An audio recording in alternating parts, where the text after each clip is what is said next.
What's up, everybody? It's the Digital World Podcast, and it is a good day because my weekend starts today. Weekend is Friday and Saturday for me, but it's also a good day because today is the SEC hearing, and and I'll cover that at the end of this video, so stay tuned. But I want to remind you guys why we're all here, okay? And this is a very popular video, but it's a good reminder. And for anyone who's new to the space, listen, this is the reason why we're here invested in XRP and so forth and so on. Some people have heard me say this before, but I'll throw it out to the audience. What is Interledger's total addressable market size?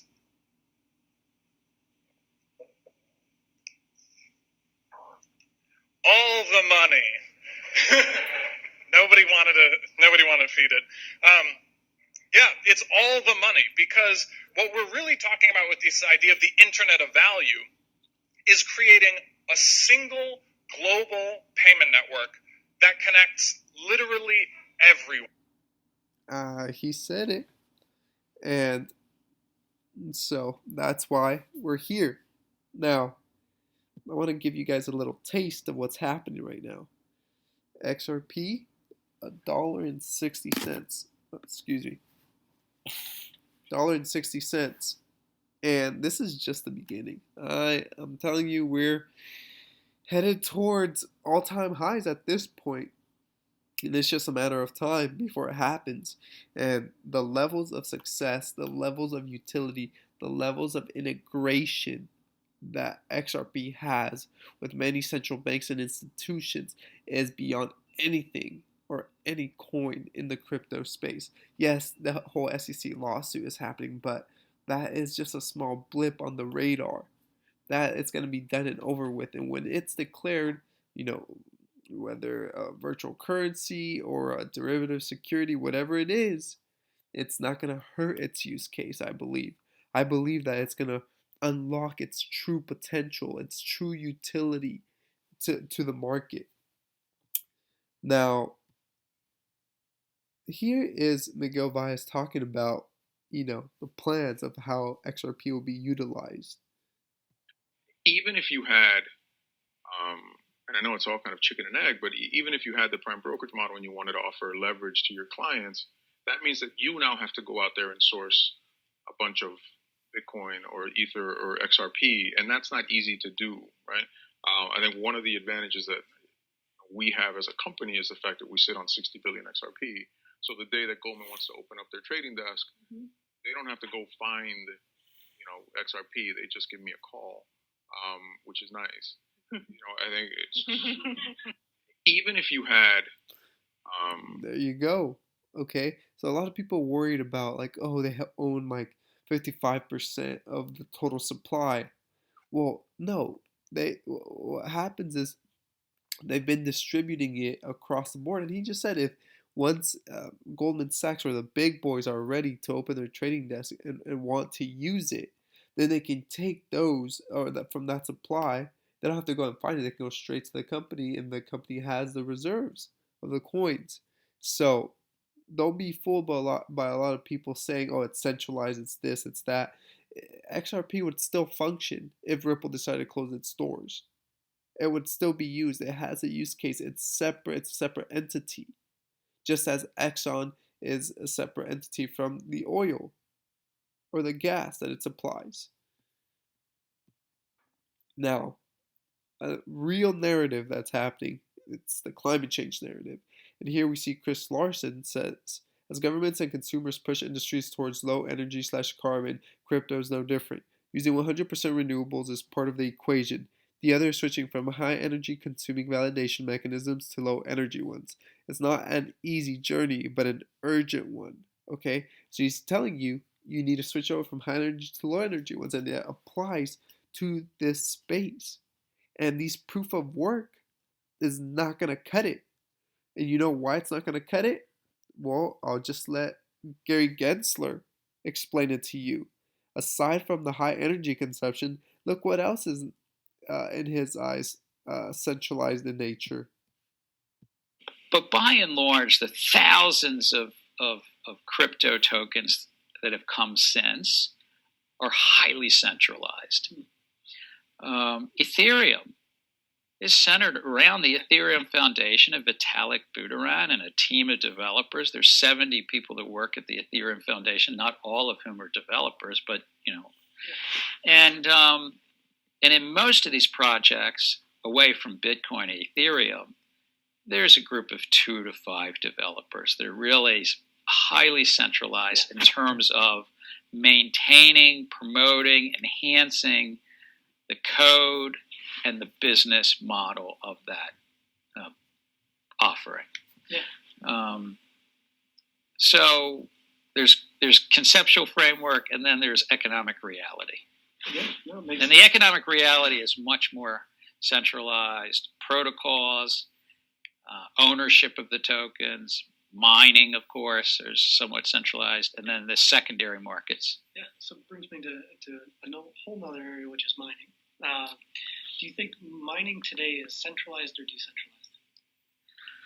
Well, it somewhat depends on the token, but there's clusters of centralization.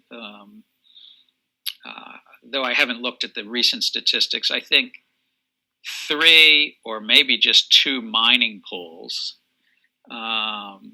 represent over 50% of Bitcoin mining. Usually it's 2 or 3 mining pools that represent about half of the Ethereum. And it's 10 or 12. And pay close attention because he's explaining. Mining pools that represent about 95% of the mining. And amongst those top 3, I guess 2 are in China and 1's in Russia. So that's kind of an interesting observation as well. So you're saying I put my money on stuff being mined in Russia and Asia? That would be one way to put it. Yes. Yeah. Okay. And he's telling you what he's looking at. And we know he's now the chair at the SEC, and he's waiting. Here's the thing. Like I said yesterday in yesterday's episode, I said he's waiting on some clarity from the U.S. Treasury. But FinCEN has already declared XRP a virtual currency. So in the end, why is this lawsuit important then? If they're just going to wait for some direction from the U.S. Treasury, this whole lawsuit then it doesn't make sense because it would essentially mean that it's a currency. And so that's why this lawsuit makes no sense, and it's really let's say I don't know the right word to use, but it's let's just say it's not a good lawsuit, and you can tell right away it's a disaster. Okay, and that's why I'm not worried about the outcome, because the outcome we all know is going to be in Ripple's favor. Now, I want to show this. This is Brett Garlinghouse talking about the lack of clarity in the U.S. Take a listen. As you probably know, and even on CNBC Asia, I have called for the need for increased clarity and certainty about how the regulatory frameworks are going to work here. And look, I give credit to markets like Singapore and even parts of Korea where there really has been a thoughtful government-led effort to define and have clear regulatory frameworks around cryptocurrencies. Ripple is a U.S.-based company, and ironically, here in the United States, they have not provided that same clarity. It's the only country the only country on the planet that has said XRP is anything other than a currency, and they've said, hey, the United States SEC has said we think XRP is a security. And so we're now engaged in a court discussion, and so far I feel good about how that's been going, but it's certainly frustrating. And I think it's for the United States economy, it's driving innovation and it's driving investment in blockchain, in crypto outside the United States, where there is that clarity and certainty so that investors can make better decisions with that clarity. There you go. There you have it. Now, here we see Jeremy Hogan tweeting about the letter regarding the SEC's improper use of foreign discovery requests. And he says, you've got to admire the SEC's audacity.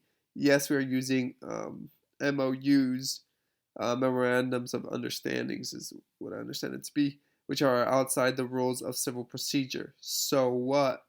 Let's see tomorrow what Judge Knapper carries under her robe, a big stick or a feather duster. So for today, that's why today's hearing is going to be so important, because it has to do with the SEC jumping out of its jurisdiction and seeking foreign documents to see how they can combat against Ripple in this lawsuit. So it's going to be huge, and it's going to be exciting to see what the results are after it's over. So it's getting very, very interesting, ladies and gentlemen. And like we said, look at this price right here. Oh, yeah. Oh, yeah. It's looking very bullish today. So it's just got to monitor it and see what happens. But we know where this all leads. Okay?